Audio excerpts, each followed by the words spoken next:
Welcome guys, welcome to Debari. সকালবেলা নতুন ঘরে চলে এসেছি, ফুল গাছগুলোকে সাথে নিয়ে ব্লগটা স্টার্ট করলাম। তো আমাদের নতুন ঘরে জানলা দরজায় যে গ্রিলগুলো রয়েছে সেগুলো হচ্ছে গিয়ে প্রাইমার করা হবে, আর তারপরে রং। তো একটু ঘষাঘষি করতে হবে তার আগে। দরজাগুলোতে হালকা হালকা মানে হালকা উপরে একটা জঙের ইসে পড়েছে, আস্তরণ পড়েছে লকগুলোর ওখানে। তারপরে সিমেন্ট আছে, তো ঘষতে হবে, কাগজও আনতে হবে। তো 1 লিটার মতন প্রাইমার আনতে বলেছে। প্রথমে হলুদ প্রাইমারটা দেবো, তারপরে সিলভার কালারটা করার ইচ্ছা আছে, বা আমার একটু হালকা ঘিয়ে বা অফ হোয়াইট যেটা রয়েছে সেটা করতে ইচ্ছা করছে আর কি। ঘরে কালার লাইট থাকবে, তো তোমরা একটু সাজেশন জানিও।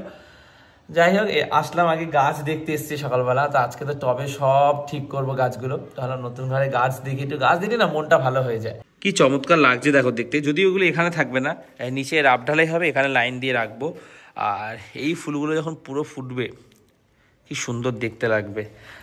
গোলাপগুলো কবে বড় হবে কে জানে। আর ডায়ান্থাসে তো ফুল ফোটেনি এখন আপাতত, জল আর সার দেবে, সর্ষের খোলা ভিজিয়ে দেবো বলেছে। এটা আবার কি গাছ ওই দেখো। যাই হোক, আর এই গাছেও কালকে ফুল হয়েছিল, পিঙ্ক কালারের একটা ছোটো জবা নেতিয়ে গেছে। এই 3টে গাছ আজকে হচ্ছে এই টবে দেব। এখানে গোবর সার আছে, কাল্লাতে এই টবটা এনেছি, মাটি এনেছি, তোমরা তো দেখেইছো। এই রুমটায় যেটা আমি থাকবো আর বাবা থাকবে, সকালবেলা মোটামুটি এরকম আলো ঢুকবে আর কি। তবে এই রুমটায় দেখো ডিরেক্ট সানলাইটটা পড়বে। আর একটু আগে যখন এসেছিলাম তখন এইটা থেকেও সানলাইট পড়ছিল। এখন তো সূর্য এদিকটা হেলে গেছে শীতকাল বলে, তো এই ঘরটায় এরকম ডিরেক্ট সানলাইট আসে। চলো, বাবা ডাকছে। এই যে উপরের দিকে হালকা হালকা দেখো মরচে ধরেছে।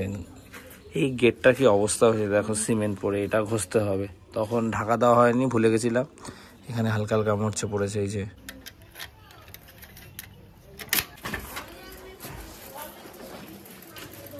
বাবা আমাকে দেখে দাঁড়ায়নি, এটা আগে বেরিয়ে গেছে। যে বাবা এই দোকানের সামনে এসেই দাঁড়িয়েছে। এই যে এখান থেকে প্রাইমারটা নেবো। ফলটা খুব দেখতে সুন্দর লাগছে। 1 লিটার প্রাইমার 240 টাকা, আর 2টো কাগজ নিয়েছি ঘষা 20 টাকা। টারপিন অয়েল ছিল হাত ফাত ধোয়া মোছার জন্য, তো ওই জন্য আর নিলাম না। গিয়ে দেখবো যদি দরকার লাগে পরে এসে নেবো।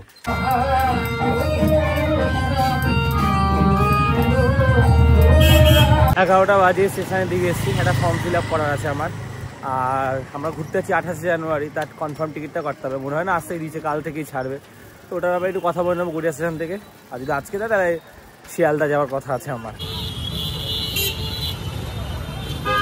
এই যে এখান থেকেই ফর্ম ফিল আপটা করবো, যা কাজ হয় এখানেই আসি মোটামুটি। ফর্ম ফিল আপের এখানে লাইন আছে, তো আমি বললাম টিকিট কাউন্টারে গিয়ে কথা বলে আসি। বললো যে আজকে থেকে টিকিট ছেড়ে দেবো, অনলাইনে পাবে না তুমি, হয় সোনারপুরে যেতে হবে না যাদবপুরে। শিয়ালদাতে তো হবেই। তো আবার গড়িয়া থেকে ওনাদের সাথে কথা বলে আসি, ওনাদের আইডিয়া আছে। চলো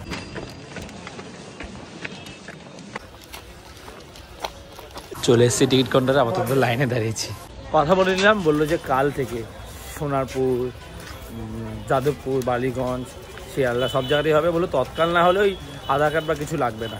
12টা 21 অনেকটা সময় ওখানে কেটে গেল, কিন্তু দুবার ট্রাই করার পরও হয়নি, সার্ভারের প্রবলেম।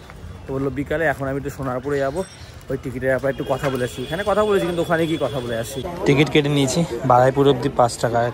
এই টিকিটটা দিচ্ছে মানে বর্গাকার, আগে আয়তাকার টিকিট দিত, চওড়া একটু মোটা কাগজের, এখন পাতলা দেয়। বেশিক্ষণ দাঁড়াতে হয়নি, একদম ফাঁকাই আছে। এই সময় ডাউনে ফাঁকাই থাকে।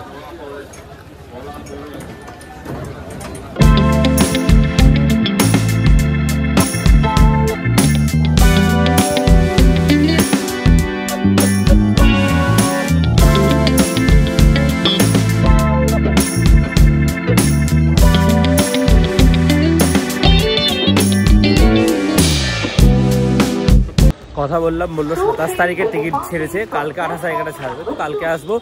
এখন যখন সোনারপুরে এসে লস্যি খেয়ে যাই।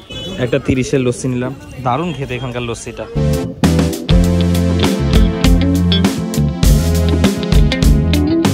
আমি গড়িয়ায় এসে সিঁড়ির এখানে নেমে, যেখানে সাইকেল লাগে সবসময়, এসে সাইকেল খুঁজে বেড়াচ্ছি, সাইকেল নেই, ভয় পেয়ে গেছি। মনে করছি কোথায় রেখেছি, এখানে সেখানে খুঁজছি। পরে আমার মনে পড়লো আমি যে দোকানে গেছিলাম ওই ফর্ম ফিল আপের জন্য, ওখানেই সাইকেলটা রেখে আমি সোনারপুর চলে গেছি। মানে আমার ভুলও মনে আর একটা এক্সাম্পল, আমি আমার ভুলগুলো তুলেই ধরছি। মানে খুব খারাপ জিনিস এই জিনিসটা, এতটা কেয়ারলেস কী করে একটা মানুষ হতে পারে। আমার এই জিনিসগুলো কবে যাবে আমি জানি না। ঠিক ভুলে আমি সাইকেলটা যদি এখন চুরি হয়ে যায় কিছু করার নেই, লক করা আছে যদিও, কিন্তু তাও ওইসব জায়গায় সেফ নয়। এই জিনিসটা আমার চেঞ্জই হচ্ছে না, কত জিনিস হারিয়ে ফেললাম এই করে করে আমি। থ্যাংক গড আমার সাইকেলটা আছে। ওইটা এখানে রেখেছিলাম, কেউ এখানে সরিয়ে রেখেছে। বাড়ি যাওয়ার আগে ফলের দোকানে এসেছি, কমলা লেবু নিলাম 5টা 60 টাকা। আজকে ছোটোগুলো নিলাম, জেডির দোকান থেকে বড় বড় সেই কমলা লেবুগুলো নিচ্ছি, ঠিক মনে মতন হচ্ছে না সব কটা, ওই জন্য আজকে আর এখান থেকে এই ছোটগুলোই নিলাম।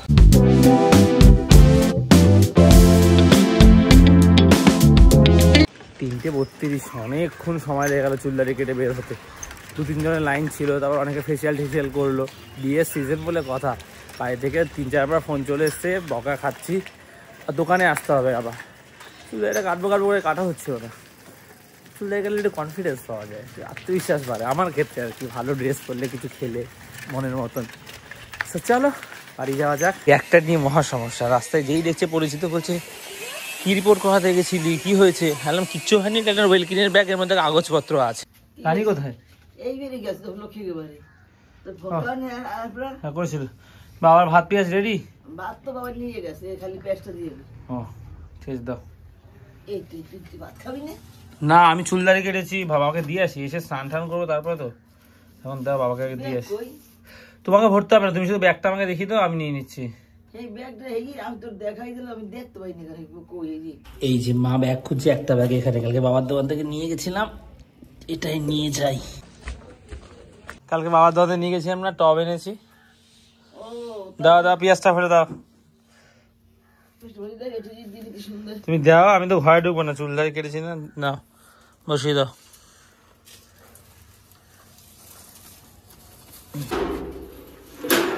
বাবাকে পেঁয়াজ দিয়ে এসছি, আর আজকে মাঠে খেলা হবে না। গ্রুপে ভোট হয় তো আমাদের, তো ভোট 6 জন দিয়েছে, 12 জন আসবো না বলেছে। এমনি যেতাম না, আমার আজকে সময় ছিল না। তো এখন এই প্রথমে হচ্ছে গিয়ে এই গাছগুলোকে টবে স্থানান্তর করবো সার ঠার দিয়ে, তারপরে স্নান করবো, কারণ এই কাজটা ফেলে রাখলে আর হবে না। ঠিক আছে, কাজ করতে হবে, কাল কাজ এমনি কিছু হয় না। তো চলো এগুলো নিয়ে যাই এক করে। এই টবগুলো একই টব, কিন্তু এই টবগুলো নিয়েছে 60 টাকা, এই টবটা নিয়েছে 40 টাকা। কেন পার্থক্য আছে দেখি বোঝা যাচ্ছে। বলেছে এইগুলো তো কখন নোনা ধরবে না, গোপালপুর না কোথাকার টব বললো, এইটাতে বললো নোনা ধরে যাবে।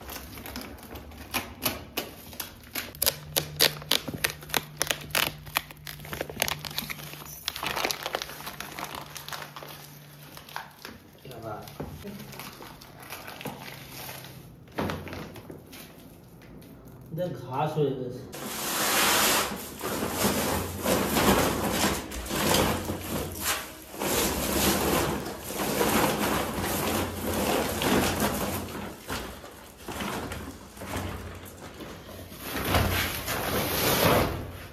এবারে গোবর সারটা দেবে, এটা শুকানো গোবর 2-3 বছরের। কি গোবর গন্ধ হবে।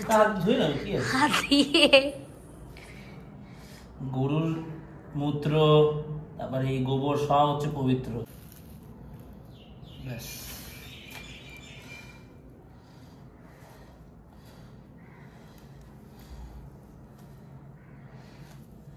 রানীর আবদারে লাল গাছটা এখানে দিয়ে দিলাম। এবারে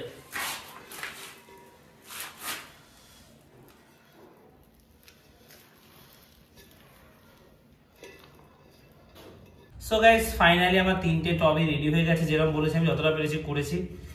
তো গোবর সার দিয়েছি আপাতত, আশা করছি এখন আর কোনো সার দিতে হবে না কয়েকদিন। তারপরে যে সারগুলো এনেছি গাছের জন্য, গোলাপ গাছের জন্য, সেগুলো দেবো। এখন একটু জল দিয়ে নিই।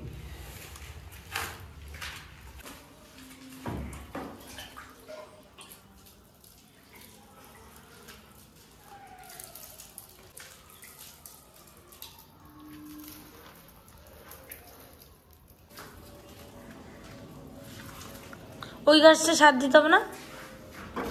সার দেব।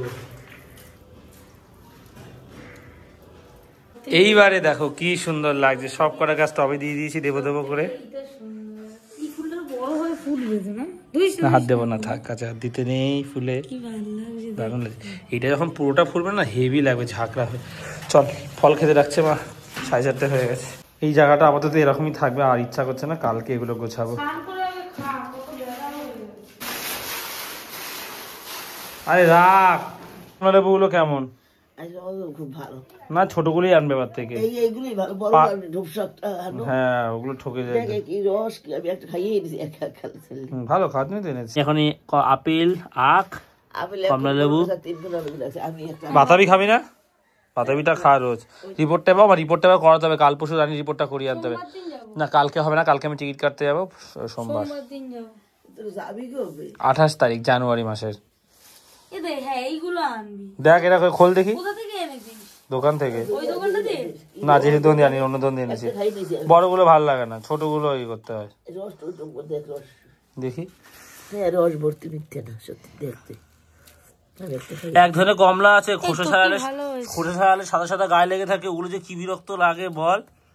তাই না, ধুয়ে নে, মনে আছে? হ্যাঁ, এইগুলো ভালো দেখ। বাবাকে কি একটা দিয়েছিল একবার, বাবা জীবন শেষ। ওগুলো খেয়ে এই যে এই কমলাটা পুরোটা ভালো, বুড়া বুড়া ভাব না, এই যে হালকা বুড়া বুড়া আছে না রে। না, এটা ভালো ভালো, কিন্তু নিচের দিকে ওই বুড়া বুড়া আছে। আরে শীতকালে রকম তো হইয়ে না একটু এই তো সাজে বুড়া বুড়া ভাব, এই যে দেখেছো, এটা বড় কমলাতে হয়, ছোটটাতে হয়, ছোটটাতে কম, বড়টাতে বেশি বেশি। বড়। হ্যাঁ, আমি আবেগের পাশে ঘরে ঢুকে গেছি, মা খেয়াল করেনি। যাই হোক, বেরিয়ে এসে স্নান করবো, দাড়িটা এবারে রেখেছি।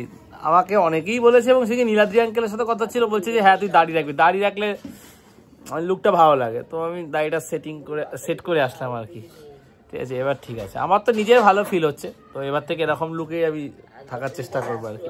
বসে গেছি, মুগ ডাল হয়েছে, আর ওলকপি আলুর তরকারি, মা শালগম বলছে আবার, আর এখানে পেঁপে আলু মেখে নিয়েছি, এই দিয়ে ভাত খাবো, একদম অল্প করে ভাত নিয়েছি।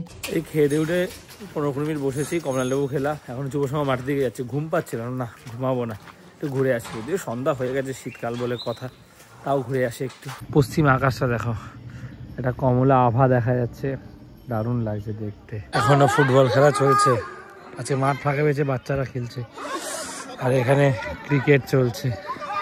এই লাইটটা জ্বলেছে না, ওইদিকে আকাশটা এত সুন্দর লাগছে, দেখা যাক গোল।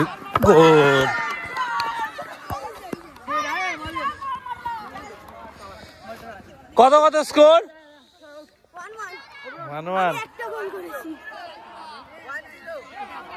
1-0 বলছো তো।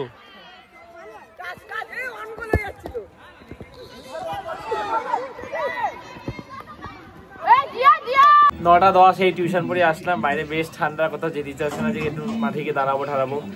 মা হচ্ছে কি মাখালে একটু ভাজা করে দাও আমাকে, ভাজা দিয়ে ভাত খেয়ে, কারণ শালগম এই ওলকপি দিয়ে ভাত খেতে ইচ্ছা করছে না। মা হচ্ছে এই শিম আলু আমার জন্য ভেজেছে, আমার তো কটা কুমড়ো দিয়ে দিয়েছে, আমি দিতে না করছি, কত তেল দিয়েছে দেখো। তেল দিয়েছে না, বলো আমি ভুলভাল খাবো না, তাই তোমাকে একটু ভাজা করতে বলেছি, ডিম টিম খাবো না, তুমি এক গাদা তেল দিয়ে দিয়েছে। শালগম মা কতটা রান্না করেছে, বাবার জন্য রাগ করে, দেখো এতটা শালগম এখানে আছে, বাবার জন্য আবার শালগম তুলে রেখেছে, আর এটাতে হচ্ছে গিয়ে ডাল রয়েছে। তো ব্লগটা শেষ করছি, 11:15 বাজে। ব্লগ পুরো এডিট করে কমপ্লিট করে রেখেছি, কালকে যেটা ছাড়বো। মাঝখানে সব এলোমেলো হয়েছিল, সকালবেলা কিন্তু ফ্রি মাইন্ড থাকে, তাহলে যে আমি শুধু শ্যুটই করবো, আর হচ্ছে কি আমাকে এডিটের কোনো ঝামেলা থাকে না, টেনশন থাকে, চিন্তা থাকে, শ্যুট হয় না, সব এলোমেলো হয়ে যাচ্ছিলো মাঝখানে। যাই হোক, রানী তো এখন ডিয়ার জিন্দেগি দেখছে নেটফ্লিক্সে। আর তোমাদের কাদের বাড়িতে গোলাপ গাছ আছে, কাদের গাছ ভালো লাগে, গোলাপ গাছ কাদের বাড়িতে কমেন্টে অবশ্যই জানিও। তোমাদের কি কালারে আছে জানি, আমার তো একটা রেড, একটা হচ্ছে হোয়াইট। সো ব্লগটা শেষ করছি, ভালো লাগলে লাইক করে দিও, আর বাড়িতে প্রথমবার সেটা সাবস্ক্রাইব করে দিও। তো আজ এতটাই, আবার কাল কথা হচ্ছে। আর হ্যাঁ, আমার এই লুকটা কেমন লাগছে জানিও। চলো টাটা।